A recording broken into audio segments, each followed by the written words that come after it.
Shalom. Oke. Di tanggal 31 kemarin kita ada di depan pintu yang tulisannya 2023. Dan di tanggal 31 itu kita tidak tahu bahwa ketika kita buka pintu apa yang akan terjadi. Kita sudah buka pintunya. Dan kita sudah masuk ke dalam tahun 2023.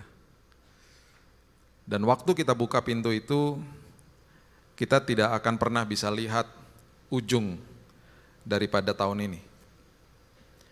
Dan seringkali kita mulai bertanya kepada Tuhan, hal-hal yang sebenarnya sah-sah saja. Mau kemana nih Tuhan hidup saya? Kemudian ketika kita sedang dalam proses, kita juga bertanya kepada Tuhan, kapan Tuhan selesainya? Dan bahkan kita mengatakan dan kita bertanya juga kepada Tuhan, bagaimana Tuhan caranya? Semua pertanyaan-pertanyaan itu sah-sah saja. Tetapi seringkali dimulai dari bertanya, akhirnya manusia bisa mempertanyakan Tuhan. Ketika manusia mempertanyakan Tuhan, manusia akhirnya mempertanyakan apakah Tuhan bisa, apakah Tuhan sanggup, dan bahkan Tuhan ada nggak sih? Itu yang bahaya. Kenapa? Karena dari proses kita berdoa, ketika kita masuk ke dalam sebuah proses atau ujian, sampai kita melihat ujung daripada perjalanan kita, seringkali kita tidak isi masa itu dengan ucapan syukur. Itu sebabnya banyak iman yang akhirnya berguguran di situ. Itu sebabnya saya mau kita mengerti pada sore hari ini, termasuk saya.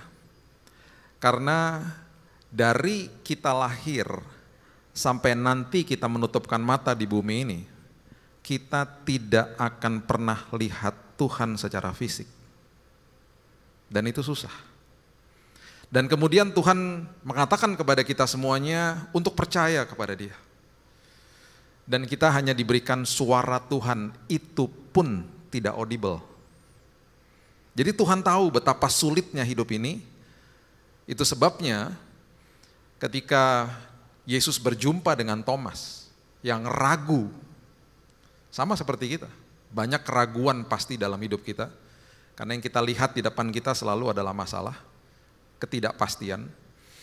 Dia mengeluarkan sebuah kalimat yang didokumentasikan oleh Yohanes di dalam kitabnya. Dia mengatakan, karena engkau telah melihat aku, makanya engkau percaya. Kemudian Yesus menyambung kalimat itu dengan kalimat yang luar biasa.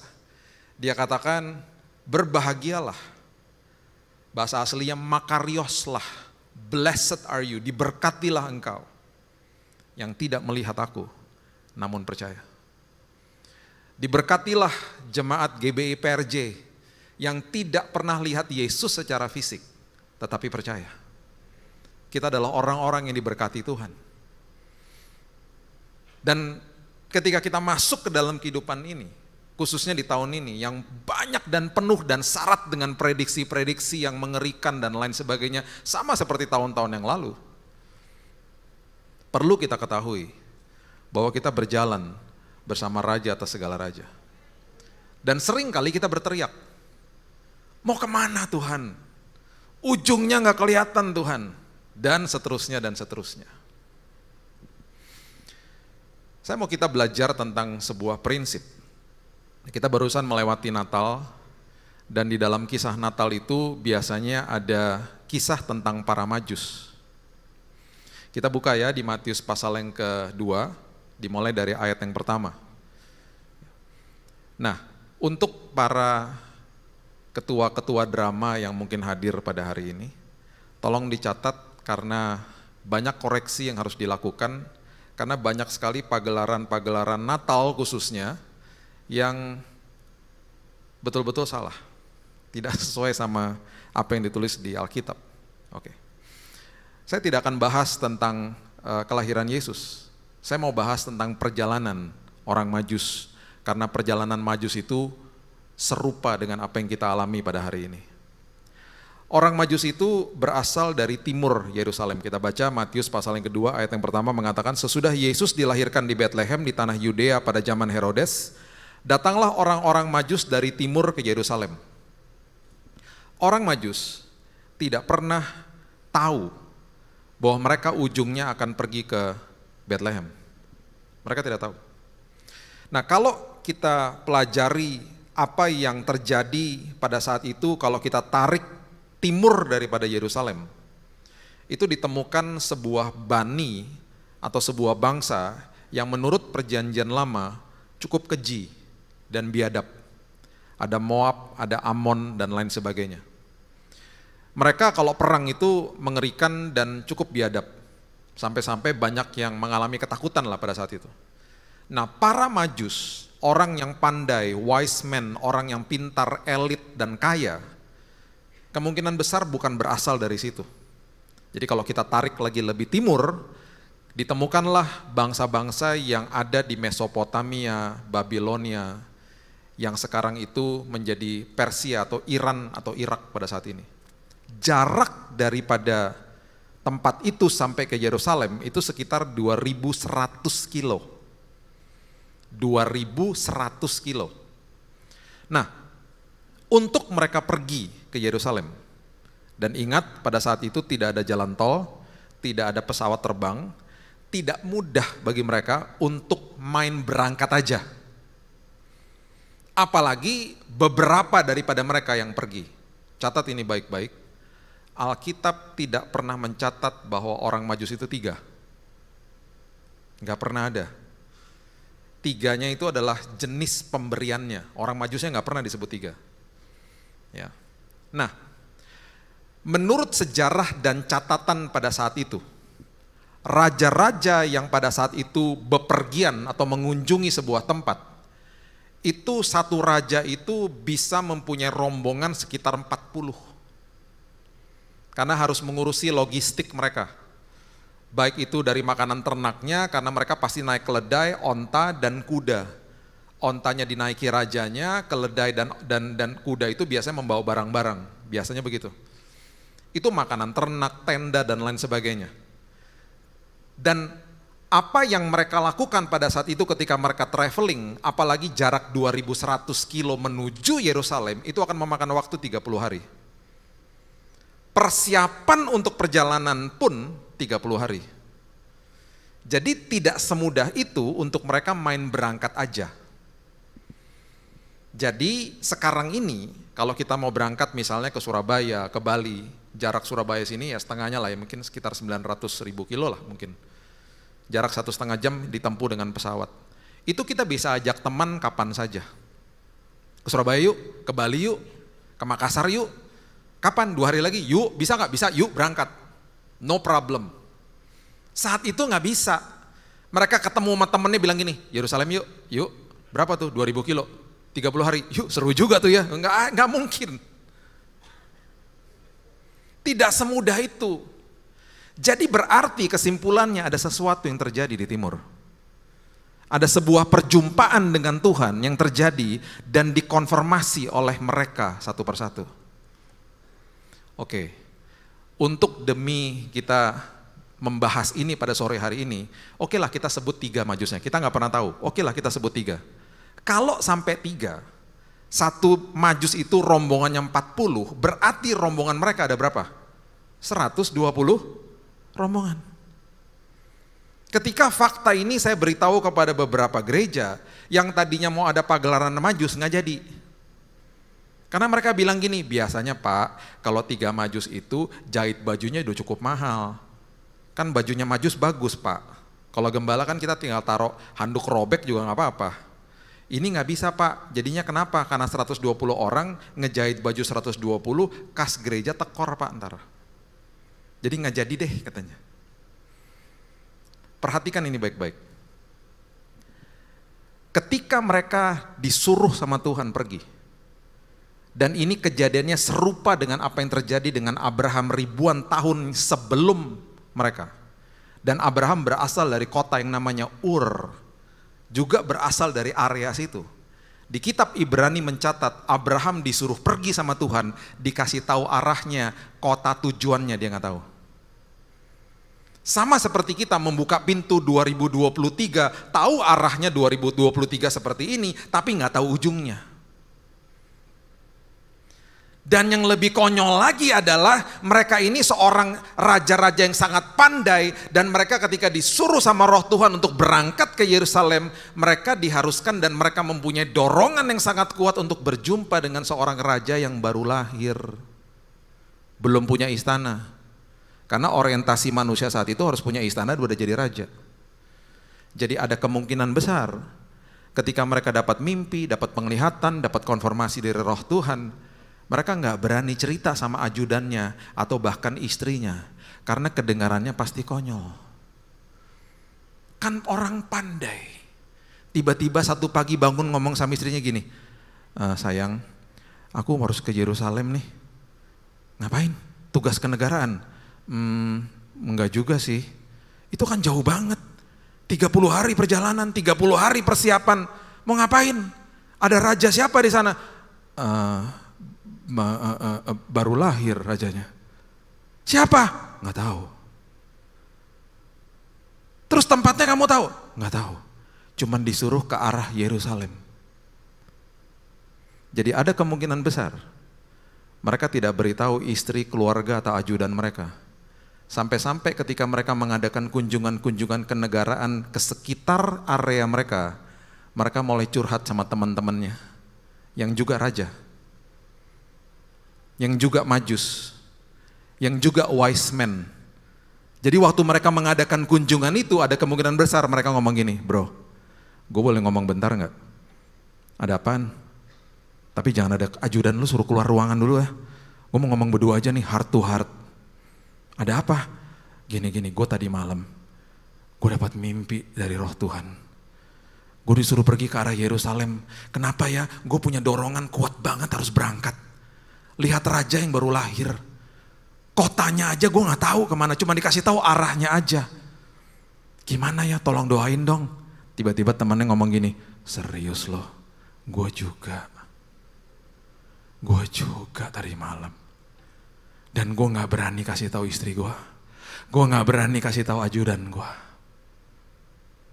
Dan tiba-tiba mereka mungkin ketemu sama temannya lagi yang ketiga, dan semuanya punya pengalaman yang serupa, dan itu yang membuat mereka berangkat. Bapak Ibu bisa bayangkan ketika mereka berangkat dan stafnya mereka sepanjang perjalanan tanya gini, bos mau kemana bos? Nggak tahu.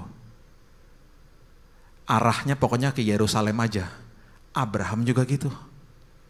Alkitab dengan jelas mengatakan tidak pernah diberitahu kota di mana ia akan tujui. Hanya dikasih tahu arahnya saja. Itu sebabnya firman Tuhan adalah pelita, bukan lampu sorot. Seringkali kita mau lihat ujungnya, Tuhan gak kasih lihat. Seringkali kita tanya mau kemana Tuhan, Tuhan diam. Sampai kapan Tuhan, Tuhan diam. Bagaimana caranya, Tuhan diam. Dan kita berpikir Tuhan tidak hadir. Saya mau beritahu kepada kita semuanya, ketika dia diam, bukannya berarti penyertaan dia berhenti di situ. Dia tetap ada dan selalu ada, dan dia selalu memegang tangan kita. Dan saya mau pastikan kepada kita semuanya, ketika dia diam, dia sedang kerja untuk hari esok kita. Saya tanggal 10 Desember 2018, saya kolaps di kamar mandi saya, malam-malam. Saya praktisi hidup sehat. Saya bertahun-tahun gak pernah kena flu sebelum tahun 2018. Makan sehat, olahraga teratur. Di tahun 2018 tanggal 10 Desember jam 7 malam saya lagi pasang ornamen di pohon Natal dengan keluarga, ritual setiap tahun. Tiba-tiba saya bilang sama istri saya, sayang aku masuk kamar dulu ya. Kenapa?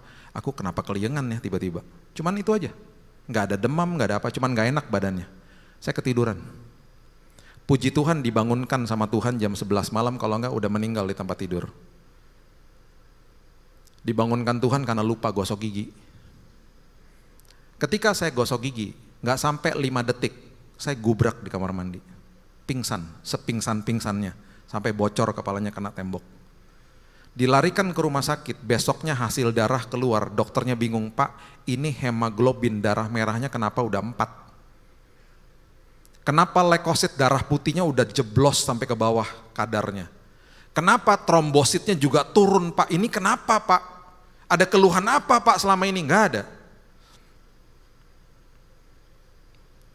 Saya nggak pernah tahu ketika saya akhirnya dilarikan ke Singapura di tanggal 2 Januari 2019 ketika saya berhadapan dengan dokter dan dia katakan, Pak ini hasil labnya keluar.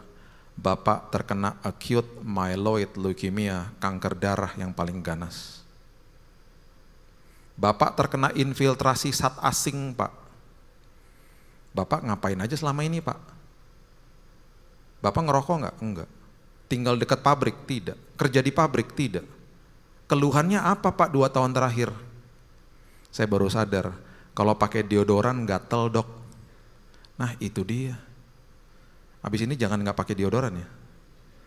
Maksudnya dokter gini, kalau gatel pakai produk apapun stop.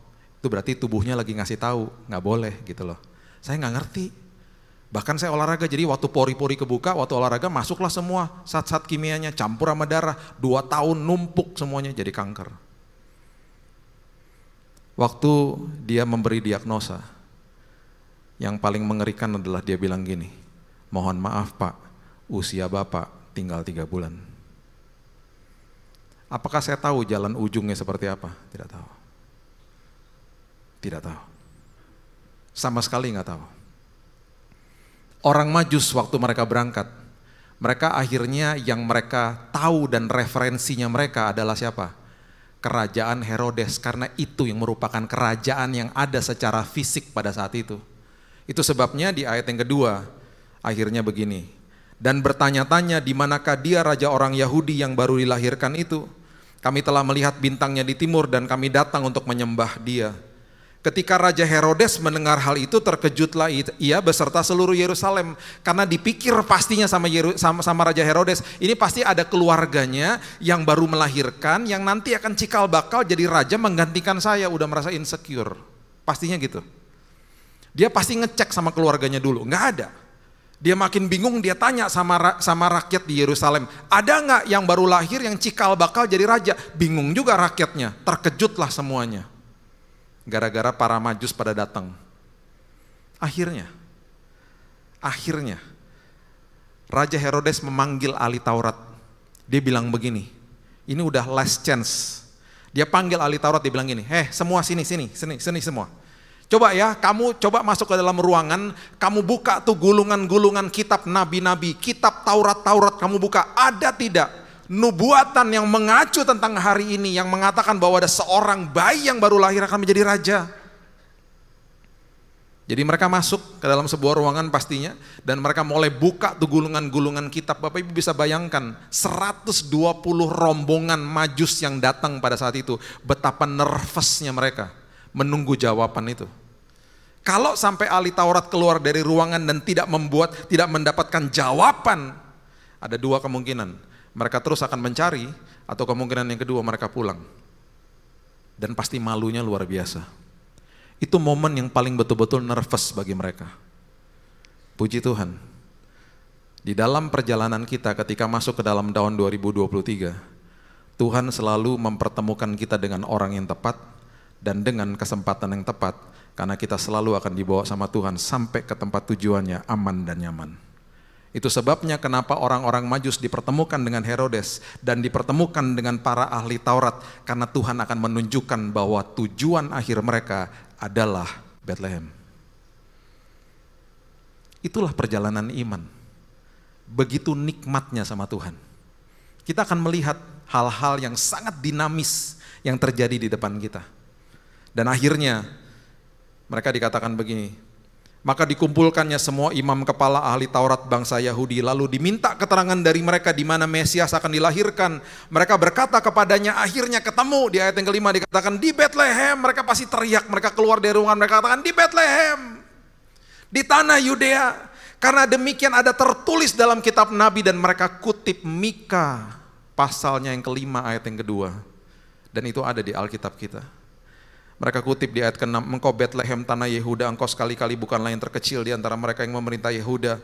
Karena daripada mula akan bangkit seorang pemimpin akan menggembalakan umatku Israel. Mereka ketemu, mereka berteriak dan semua rombongan Majus itu pasti berpelukan. Yes, yes, mereka ketemu akhirnya. Dan mereka kemudian berangkat. Dan kemudian lalu dengan diam-diam ayat 7, Herodes memanggil orang-orang Majus dengan teliti bertanya kepada mereka bila mana bintang itu nampak. Dia mau tahu, kamu tuh dapat penampakan seperti apa sih di timur? Kamu dapat konfirmasi apa sih di timur? Begitu ironisnya, sebuah perjalanan iman yang jelas-jelas ada di matanya dia, dilewatkan begitu saja. Ada seorang raja yang lahir di area situ, yang adalah juru selamat dilewatkan begitu saja sama Herodes. Bahkan karena dia begitu insecure-nya, ia menyuruh mereka pergi ke Bethlehem. Ayat yang ke-8 katanya, pergi dan selidikilah dengan seksama hal-hal mengenai anak itu, dan segera sesudah kamu menemukan dia, kabarkan kepadaku supaya aku pun datang menyembah dia. Kita sudah tahu bahwa dia mempunyai sebuah rencana yang sangat busuk. Dia akan membunuh bayi Yesus.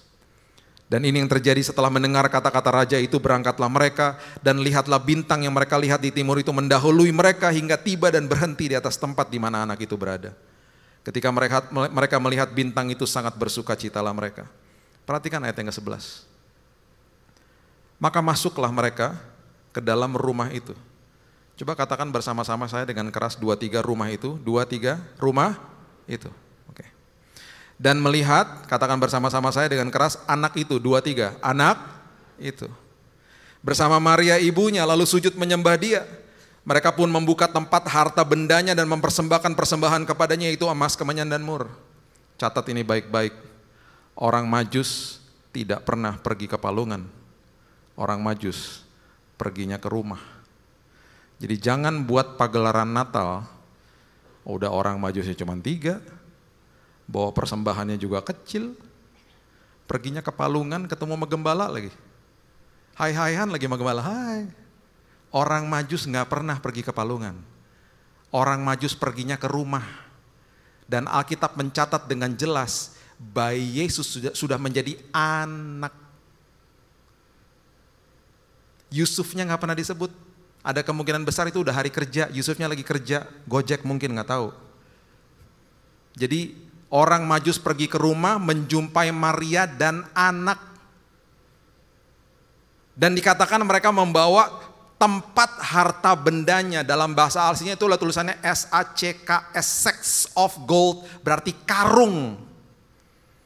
Udah cuman 3, persembahannya kotaknya kecil, kepalungan, ketemu sama gembala, hai lagi sama gembalanya, bayi lagi. Dan gambarnya di mana-mana. Padahal sangat jelas ditulis di Alkitab. Jadi ketua-ketua drama, dicatat ya, kalau ada pagelaran Majus tahun depan, semuanya harus diubah. Kalau bisa 120 rombongannya biar rame dan seru. Keren nih, tempatnya gede lagi di sini. Mereka menemukan tempat itu akhirnya. Dan ini yang saya mau sampaikan kepada Bapak Ibu sekalian. Seringkali kita sangat terbuai dengan apa yang beberapa ayat katakan kepada kita. Dan kita lupa membaca keseluruhannya karena kita seringkali memutilasi ayat. Salah satu ayat yang sangat luar biasa adalah di dalam sebuah perjalanan iman adalah Mazmur 1 ayat yang ketiga. Karena di situ dikatakan apa? Ia seperti pohon yang ditanam di tepi aliran air, berbuah pada musimnya. Daunnya tidak akan layu dan apapun yang diperbuatnya berhasil. Kita suka dengan ayat itu karena ada bagian terakhir yang mengatakan bahwa apa saja yang diperbuatnya berhasil. Kita lupa di situ ada kata ditanam. Ditanam itu letaknya di bawah tanah. Ditanam itu letaknya ada di bawah tanah. Berantakan, gelap, kelihat kanan sebelah kiri, itu 11-12 tempatnya sama jenazah dan bangkai. Itu sebabnya seringkali kita dibohongi sama iblis, kamu tidak ada harapan. Perbedaannya bangkai tidak akan menumbuhkan tunas, kita sebagai anak Tuhan ketika ditanam akan bertumbuh tunas muda. Berbuah pada musimnya, daunnya tidak akan layu, baru apapun yang diperbuatnya berhasil. Bapak Ibu kalau lewat Jalan Sudirman, arah ke Semanggi, lihat ke sebelah kanan ke arah Grand Indonesia, itu ada gedung namanya Autograph Tower. 382 meter tingginya. Gedung tertinggi di Indonesia sekarang. Ketika gedung itu sedang dibangun di awal, saya sempat bilang sama istri saya, ini kok lantai satunya nggak kelihatan. Udah lama berbulan-bulan kenapa nggak kelihatan ya? Jangan-jangan proyeknya mangkrak. Tiba-tiba ketemu sama teman saya seorang arsitek, dia bilang gini, Bill, itu gedung jadi gedung tinggi banget. Itu sebabnya fondasi dibangun ke bawah lama dan mahal. Karena nanti jadi gedung paling tinggi. Jadi kabar baik bagi kita, kalau sedang diproses, itu berarti kita sedang ditanam sama Tuhan. Kalau lama ngucap syukur karena sebentar lagi Tuhan akan membawa kita menjulang tinggi. Dan ketika dibawa menjulang tinggi, kita tidak akan sombong. Ketika dibawa menjulang tinggi, ketika ada badai, fondasinya kuat. Karena yang sedang dibangun di dalam sebuah proses adalah karakter kita. Makanya berulang kali dari 15 tahun yang lalu saya selalu katakan kepada tubuh Kristus, hati-hati dengan prinsip yang namanya berkat. Saya udah bongkar kata berkat dari Kejadian sampai Wahyu, tidak ada satupun yang mengartikan itu materi. Kalaupun artinya materi itu sekunder. Ketika masuk apalagi ke dalam perjanjian baru. Makanya Yesus menyandingkan kata berkat dengan kata derita. Berbahagialah engkau atau blessed are you, diberkatilah, makarioslah engkau ketika engkau sedang dianiaya. Itu khotbah di bukit. Kenapa kata berkat disandingkan dengan kata derita? Karena dia sedang mengajarkan kepada kita bahwa ketika engkau menghadapi masalah, fokus yang diubahkan bukan masalahnya, dirimu yang diubahkan.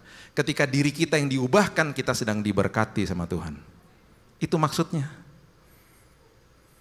Jadi ketika sedang di dalam proses ditanam, itu berarti fondasinya sedang dibangun dan semua karakter kita sedang dibangun. Itu sebabnya nanti akan berbuah pada musimnya, itu Tuhan yang tumbuhkan. Daunnya tidak akan layu. Saya baru balik kemarin dari kota Los Angeles, Amerika. Saya pernah tinggal di sana 13 tahun, berarti 13 tahun saya mengalami musim yang berubah-berubah, karena ada 4 musim. Kemarin waktu kita di sana musim dingin, jelek pohon-pohonnya. Kenapa? Karena sebelum musim dingin ada musim gugur. Kenapa ada musim gugur? Karena pohon-pohon itu memberhentikan suplai nutrisi ke ranting-rantingnya. Karena mereka harus simpan nutrisinya untuk masuk ke dalam musim dingin supaya mereka bertahan hidup pohon-pohon itu. Dan ketika mereka memberhentikan nutrisi ke ranting-ranting, daunnya gugur. Makanya namanya musim gugur. Daunnya rontok kemana-mana, membuat kota-kota di mana-mana berantakan dengan daun-daun, dan itu memakan biaya sangat besar untuk membersihkannya. Dan kelihatannya jelek. Karena pohon mahkotanya adalah daun. Sama seperti manusia, mahkotanya adalah rambutnya. Ada amin? Kok ketawa sih? Rambut saya sudah almarhum dipanggil Tuhan. Istri saya suka bilang, kamu minta maaf sama jemaat, karena kalau kamu khotbah, itu seringkali kepala kamu memancarkan cahaya dari atas. Jemaat suka silau, kasihan loh. Jadi kalau lagi silau-silau anggap aja urapan Tuhan ya. Sana saya nggak pakai bedak soalnya. Nanti masuk ke dalam musim setelah musim dingin, ada namanya musim semi. Kenapa? Ketika nutrisi-nutrisi itu kembali disalurkan ke ranting-ranting, timbul daun-daun yang baru. Alkitab mengatakan apa? Daun kita tidak akan layu. Waktu saya terbaring di rumah sakit, teman saya telepon saya. Bukan telepon, pertama telepon dan kemudian WhatsApp saya. Dia bilang begini, dia ngobrol, Bill, gue denger kabar lu. Gimana kondisinya? Saya bilang, saya divonis mati. Terus kita ngobrol, dia bukan orang percaya. Kita ngobrol, di akhir WhatsApp itu dia bilang gini, kenapa dari tadi tiba-tiba kok gue yang sedih, elunya semangat ya, dia ngomong gitu. Terus tiba-tiba dia bilang begini, Bill, kok dari tadi lu seperti kayak ada damai sejahtera. Dari mana tuh dapat damainya? Oh, kesempatan. Dari Yesus. Lu mau nggak? Damai yang gue dapat dari Yesus, mau dong. Gue gak pernah tuh ngerasain damai seperti begitu. Gimana dapetinnya? Nanti malam sebelum lo tidur, lo berdoa sama Yesus gue. Lo minta tuh damai ya. Tapi lo jangan sekedar minta, tuh namanya eksploitasi. Lo percaya dulu sama Yesus gue. Gue gimana cara doanya? Ya doa aja, sama seperti lo bicara sama bapak lo. intim ya, karena dia sangat mengasihi dirimu. Serius nih, gue boleh minta sama dia? Boleh, percaya dulu tapi. Nggak sampai 12 jam, saya bangun jam 7 pagi, saya udah dapat WhatsApp dari jam 5 pagi. Bill, gue tadi subuh udah bangun, gue dihampiri sama Yesus lo pas gue lagi tidur. Gue dapat mimpi dihampiri sama dia. Dan sekarang gue bangun pagi, gue dapat sebuah damai yang gue gak pernah rasakan sebelumnya. Gue cuma mau kasih tahu sama lo, gue percaya sama Yesus lo. Dan dia bilang begini sama saya, gue doain lo sembuh. Kalau lo pulang ke Indonesia, gue mau datang ke rumah lo, gue minta didoain.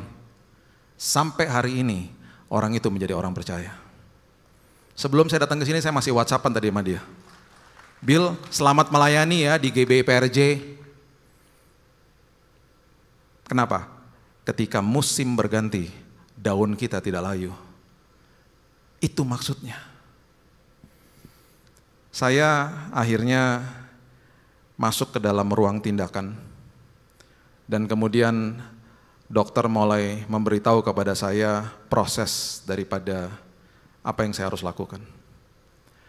Saya dimasukkan ke dalam lantai 8 di Singapore General Hospital. Dan di lantai 8 itu adalah lantai di mana para semua pengidap kanker di kimo. Yang saya dengar setiap hari Bapak Ibu adalah jeritan, tangisan, dan yang saya dengar tiap hari adalah orang-orang yang membuka jendela di lantai 8 mau loncat dan bunuh diri. Karena kanker itu sakit, di kimo makin sakit. Jadi banyak pasien yang di lantai 8 akhirnya harus diborgol di tempat tidur. Dan saya perhatikan di lantai 8 itu semua jendela di luarnya ada tralisnya karena sudah banyak sekali pasien yang berusaha untuk bunuh diri. Itu yang saya lihat. Jeritan, tangisan karena banyak yang meninggal setiap hari. Apakah saya bisa lihat ujung perjalanan saya? Tidak bisa. Yang saya bisa lihat hanya pelita kecil di kaki saya. Karena firman Tuhan adalah pelita bagi langkahmu. Apakah saya bertanya, kapan nih Tuhan? Mau kemana nih Tuhan? Bagaimana caranya? Pasti. Tapi Tuhan diam. Dan ketika akhirnya dokter masuk ke dalam kamar saya, dia katakan, Pak mohon maaf, Bapak harus dibolongin besok dadanya. Karena semua cairan-cairan kimo itu akan diinjeksi lewat dadanya Bapak.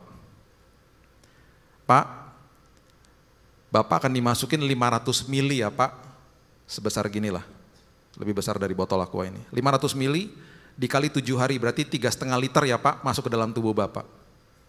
Oke, semuanya masih oke dia ceritain. Tiba-tiba dia menarik nafas. Dokter kalau udah narik nafas berarti mengerikan. Tiba-tiba dia gini. Terus diam lagi. Aduh, ada apa sih? Tiba-tiba dia bilang begini, Pak, mohon maaf. Setelah 7 hari, Bapak ada kemungkinan akan masuk ICU. Kenapa? Karena cairan kemo itu begitu keras. Kalau satu tetes dari cairan itu tiba-tiba tidak sengaja jatuh ke tangannya suster, ketika suster lagi beberes, tangannya suster melepuh Pak. Jadi Bapak bisa bayangkan 3,5 liter masuk ke dalam tubuh Bapak, organ-organ tubuh Bapak melepuh, hancur, kolaps. Dan setelah 7 hari Bapak akan masuk ICU, Bapak akan koma, Bapak mati Pak. Ini ngapain diobatin? Ini mana sih dok? Bukannya gitu Pak. Kami mengobati ini karena kami ngincer 30% keberhasilannya. 70% gagal Pak. 30% itu pun kalau berhasil Bapak hanya diperpanjang hidupnya 6 bulan.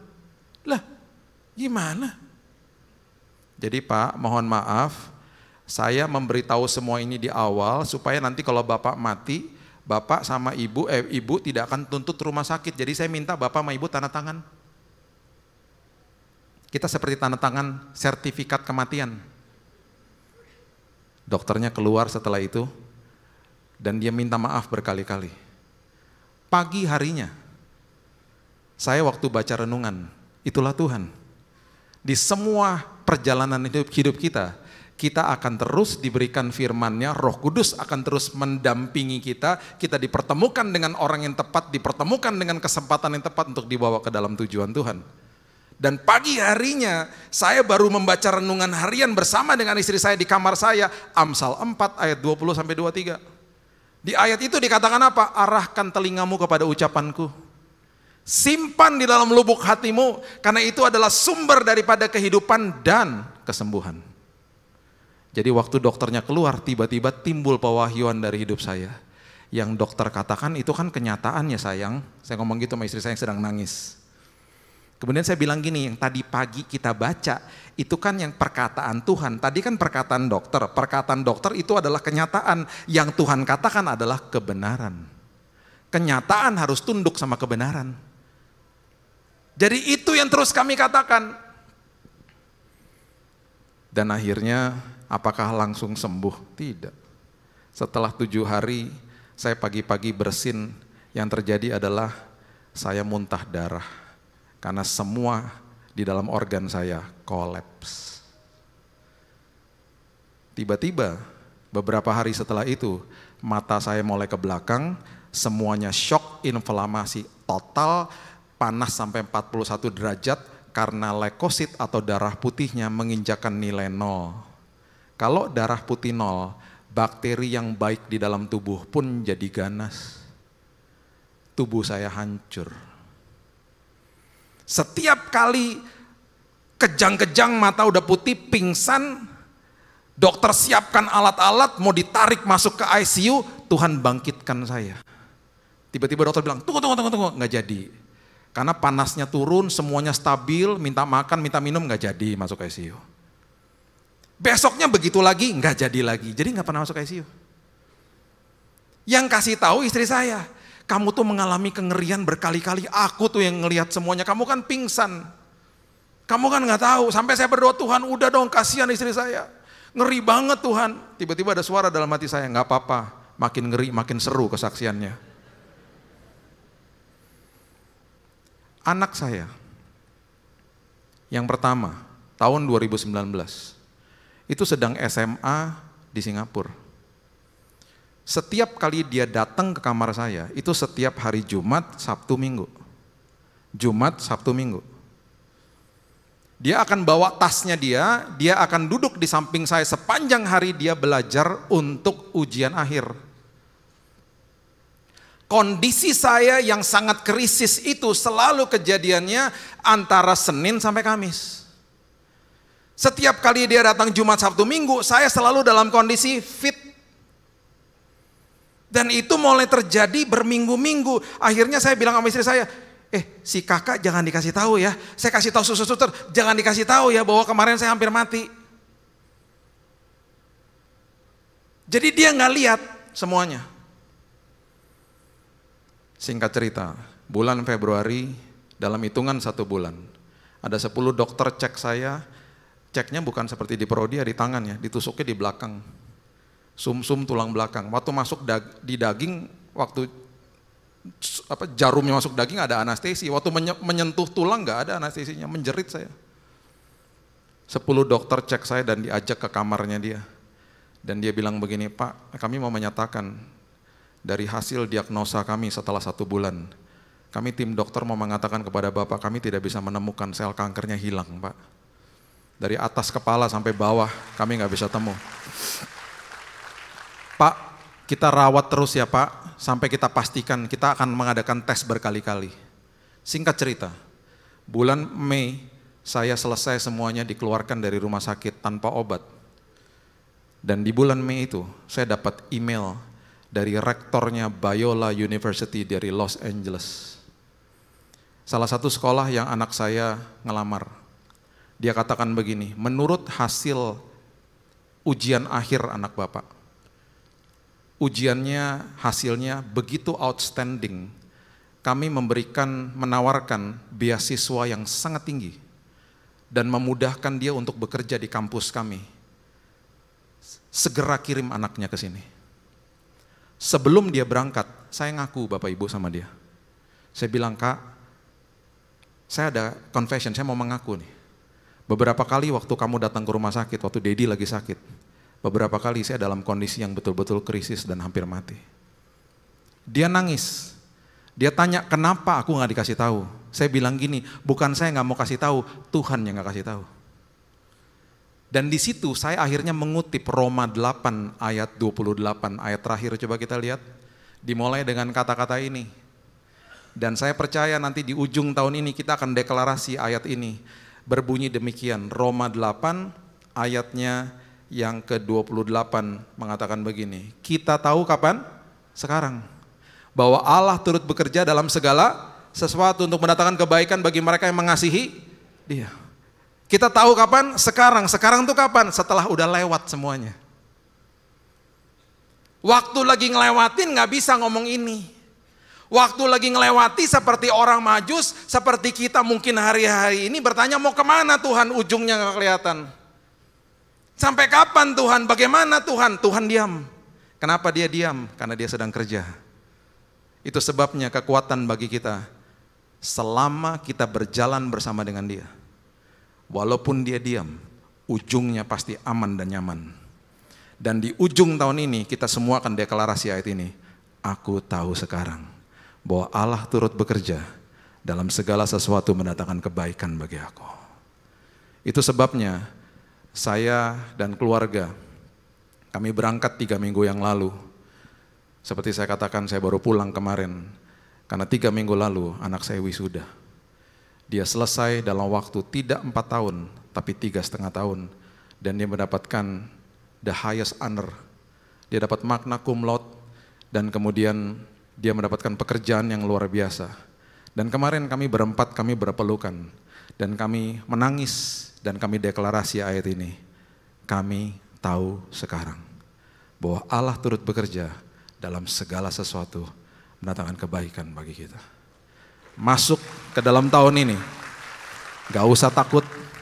Selama kita berjalan dengan Tuhan, walaupun gak kelihatan ujungnya, pasti Tuhan mendatangkan kebaikan bagi kita. Pasti ada penyertaan Tuhan, pasti ada kesembuhan, pasti ada pemulihan yang Tuhan sudah siapkan di tahun ini. Berikan kemuliaan kita untuk Tuhan kita. Bapak, aku mengucap syukur buat sore hari ini. Aku berterima kasih Tuhan, karena kami memiliki Raja atas segala raja, sumber atas segala sumber. Apapun yang kami lihat di depan kami, mungkin hari ini kami sedang bergumul dengan penyakit, bergumul dengan masalah keluarga, bergumul dengan masalah apapun yang kami lihat di depan kami. Tetapi kami tahu Tuhan bahwa hari ini pernyataan firman Tuhan adalah Engkau beserta dengan kami dan kami sedang bergandengan tangan dengan Tuhan. Walaupun kami gak bisa lihat ujungnya Tuhan, selama kami percaya, selama kami menggantungkan pengharapan kami kepada Tuhan, pengharapan kami di dalam Tuhan tidak pernah mengecewakan. Dan setelah kami sampai di ujung nanti Tuhan, kami akan deklarasi, aku tahu sekarang bahwa Allah turut bekerja dalam segala sesuatu mendatangkan kebaikan demi kebaikan, kebaikan demi kebaikan. Untuk saya, untuk keluarga saya. Itu sebabnya Tuhan, masuk ke dalam tahun ini, dunia mengatakan tidak ada kepastian, tapi kami berjalan bersama dengan Tuhan yang memiliki kepastian. Dan kami tahu ujungnya Tuhan, pasti luar biasa. Aku percaya Tuhan, Engkau memeteraikan firman ini. Dan aku percaya Tuhan akan banyak kesaksian keluar dari jemaat-Mu di GBI PRJ. Karena mereka mengalami Tuhan di tahun yang baru ini. Terima kasih Bapak. Meteraikan firman Tuhan, hamba-Mu stop sampai di sini, tapi firman Tuhan terus berkumandang di hati kami. Dalam satu nama yang indah, Yesus Kristus Tuhan dan Juru Selamat kami berdoa dan mengucap syukur. Kita sama-sama katakan, amin. God bless you.